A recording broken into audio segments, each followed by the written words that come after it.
Hi guys. Ah! Naiinis ako sa sarili ko. Kasi, ang aga kong umalis kanina ng bahay para mag-film nung mga hidden na photo spots dito sa Singapore. Kaso, late ko na nalaman, nandito na ako sa Vivo nung nalaman ko na naka-slow motion pala yung mga videos ko. So, wala akong nakuhang matino na video dun sa mga kinunan ko. Ang mali ko naman, hindi ko chinik. Dapat chinecheck ko muna after nung first na recording eh. Diba? Very content creator talaga yung... Hindi ka siguro content creator kung hindi mo mararanasan itong mga to. At least ngayon alam ko na. Natutunan ko na. Alam ko na yung gagawin ko in the future. Pero siguro, para lang hindi masayang yung mga videos na kinuha ko kanina, i-edit ko na lang. Ang kaso kasi kapag slow motion kasi, wala siyang sound. So, salita ako na salita. Tapos wala pala siyang naka-capture. So, siguro mag-voice over na lang ulit ako. No choice naman. Pero, yeah, para lang mapakita ko rin sa inyo. Well, hindi naman ganun karami rin yun. Pero sayang lang din kasi pinuntahan ko eh. Pero, okay lang. Wala naman ako ibang sisisihin eh. Kundi sarili ko. At least ngayon alam ko na. Ngayon, nandito ako sa Vivo. Lumabas ako saglit nung napanood ko kasi nga gusto ko magpahangin. Kasi parang nasasayangan ako dun sa ginawa ko. Pero at least may mapapakita pa rin naman ako sa inyo. Hindi nga lang ganun kaswabe kasi nga slow motion. Tapos voice over ulit. Pero okay lang. Yeah, yun lang. Siguro ipapasok ko yung mga videos right after this clip. Kaway-kaway ka pa. Kaway now. Iyak later. And nasa mood pa naman akong magsalita niyan. Ano ba yan? Papunta na ako dun sa unang spot ngayon. So, papakita ko lang dito. Nag-exit ako sa Outram Park MRT, okay? So, susundan nyo lang yung arrow na yan. Pupunta tayo sa exit 5. Doon yung lalabasan natin.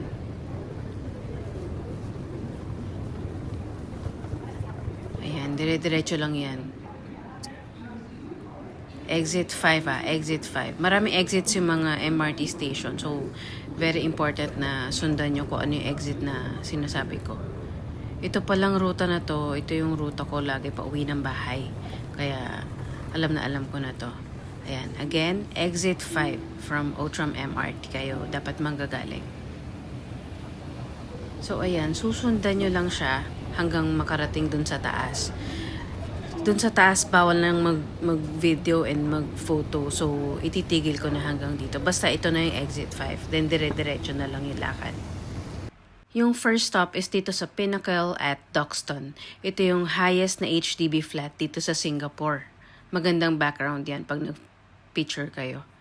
And dito, tuturo ko lang dyan kung saan yung bahay ko. Yan, dyan yung bahay ko. Wala lang, na-share ko lang. Next naman, yung mga shop houses dito sa Keong Saik Road. Para rin siyang yung nasa Juchat Road, kung familiar kayo doon, yung mga colorful na shop houses. Yan, mga ganon din yun. Pag sinabi mong shop house, sa baba nun, shop, and then sa taas, house. So, usually isa lang yung may-ari nun, isang unit number lang yun. Marami yan, iba-iba restaurants, kung ano-anong shops. Meron din dito na daanan ko yung The Coach Bar. Meron pala dito pala yon. So, pumasok ako, pero hindi na ako aakyat dyan kasi wala naman akong bibilin. Ayokong istorbohin yung mga tao. So, ayan, pakita ko lang. Para lang malaman niya, mayroong Coach Cafe dito. Ayan, lalabas na ako. Kasi hindi naman ako bibili. Sabi nila, kapag in love ka, tumitigil ang mundo mo.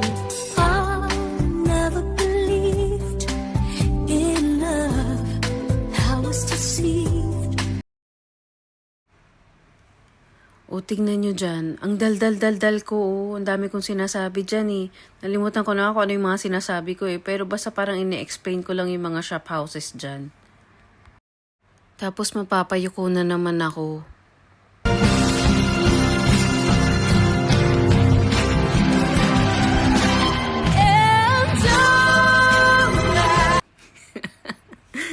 Ang ganda eh. Ayan, ito yung next na photo spot. Yung tinuturo ko kung saan pwede mag-picture dyan.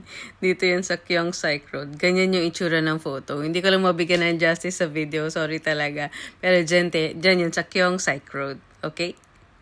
Nakita ko na. Well, exit A siya.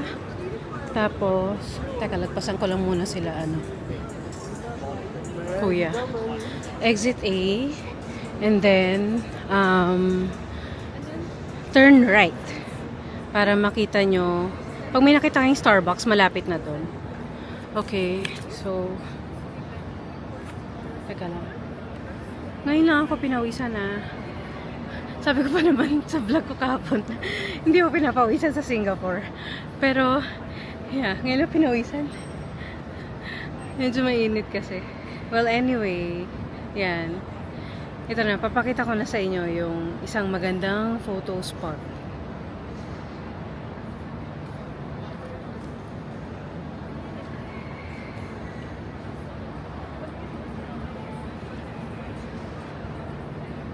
Yan. Hindi ko alam kung nabibigyan ko ng justice sa photo, pero pipicturan ko siya. Ang ganda talaga. Mas maganda siya sa personal, kaya dapat mapuntahan nyo to kung magagawi kayo dito sa Singapore. Ayan, malapit lang siya sa Oasia Hotel. Ayan, Carlton City. Yan na yung palatandaan nyo. Tatry kong umakyat. Pag walang nagbawal sa akin, edi pwedeng umakyat. Yan, wala namang nagbabawal. So, akyat ako. Hindi ko alam kung anong meron doon sa taas.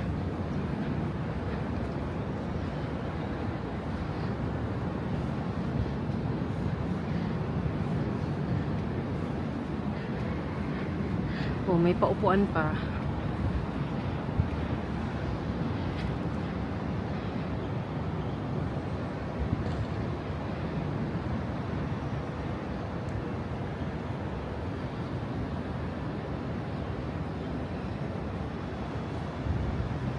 Yan.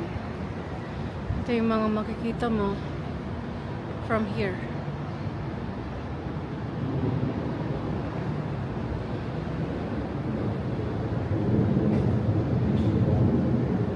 Sobrang taas. Ayan. Tapos sa baba, maraming mga restaurants, coffee shops.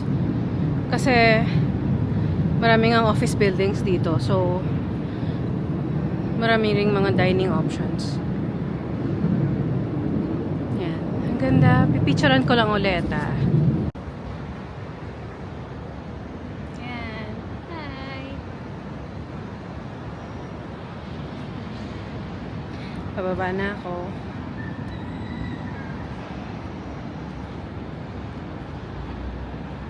Yun yung mga hidden na photo spots. Tignan mo nga, ako nga lang yung nandito ngayon eh. Ibig sabihin, wala masyadong pumupunta. So, yan yung mga hidden photo spots dito sa Singapore na pwede nyong puntahan para magkaroon naman ng bago sa mga pinopost nyo pag nagagawi kayo dito. For sure, yung kapatid ko gusto rin pumunta dito. Shout out sa'yo, Rigel,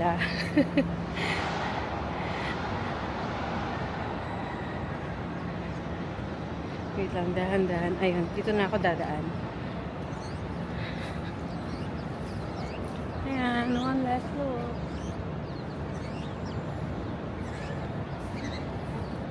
Yung mga tao, akala ko nung una, parang medyo nakakahiya na mag-vlog. Pero parang okay din naman pala kasi wala naman silang pake. Kaya siguro mas lumalakas loob ko magsalita. Kasi nga, may mga kanya-kanya silang ginagawa. Ay, ito pala, papakita ko yung yung way. So, ayan, exit A. Tanjong Pagar, exit A. Tapos, from the escalator, kumaliwa kayo para makapunta kayo dito. Tapos, Yan yung Starbucks. Tapos, diretsuhin nyo lang yan. Itong area na to, yan yun. Yung mga damo-damo kanina. Yan yun. Okay? So, yan. At least alam nyo na. Napakita ko na yung mga ilang mga hidden na photo spots. Actually, kahit sa mga park lang, laban eh. I mean, maganda na rin ang mga background eh. Kasi ang gaganda ng mga parks nila. Yun. Sana ma-add nyo yun sa mga susunod na punta nyo dito sa Singapore. Medyo binibilisan ko yung lakad kasi aambun na. Yung mga tao nag-open na sila ng mga payong nila. So, I think I'm gonna end this vlog. At least meron na akong mga ibang napakita sa inyo. Ito naman is yung mga nasa malapit lang sa bahay. Malapit lang sa area ko. Next time siguro lalayo tayo. Kasi for sure marami pang iba. So, siguro i-reserve ko yon sa next na vlog. Saan ba ako titingin? Doon ba o doon? I-reserve ko yun sa next na vlog. Ngayon kasi gusto ko lang mapakita at least yung nandito sa malapit sa bahay. Thank you for watching. Thank you for joining. Salamat po sa mga nagko-comment sa videos ko. Yung mga nag-private message sa akin. Alam niyo na kung sino kayo. Basta thank you. Thank you for always supporting me. At yung mga kalokohan ko sa buhay. Yun lang. Umuulan na. So, tatapusin ko na dito. Thank you for watching. Bye, guys. I-add ko nga pala dito yung food review namin ng friend ko dun sa lemon tart ng Tiong Baro Bakery. Naaliw eh. Gamitan natin ng tinidor. Saan wala si Ron? Kaya nga, ano ba yan? So, itatry na natin yung kanilang Mag-food review. tikman natin kung lasang lemon. Tingnan natin, ha? Biglang food review eh. Tayo may mga friends nga ako nag-ano sa akin. Yung ano raw, gusto nila. Okay. Mukbang. Mukbang. Ano tawag? ASMR? Oh, yes. Cheers, te. Cheers. Cheers. Okay. Try natin.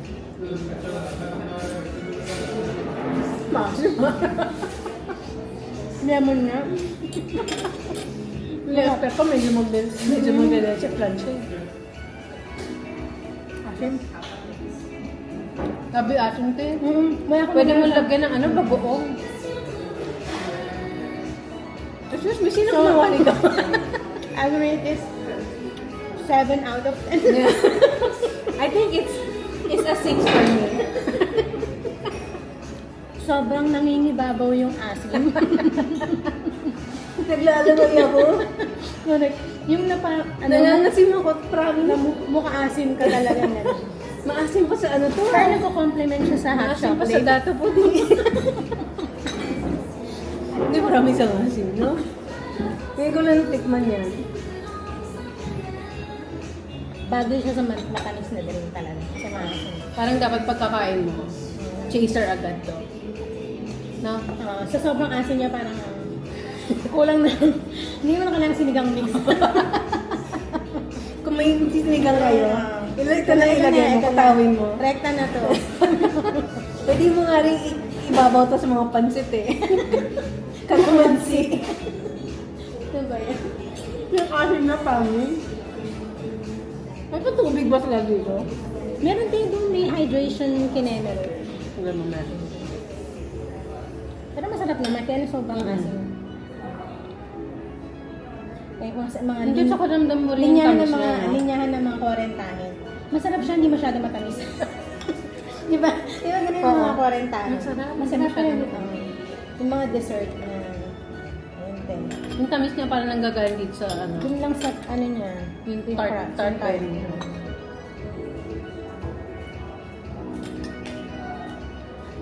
Maganda niyan. Parang bibili ako niyan. Pero bumili ka na. Magkano yan? Mura lang, kain mo yan. May WS ka, di ba? Bye-bye. Bye!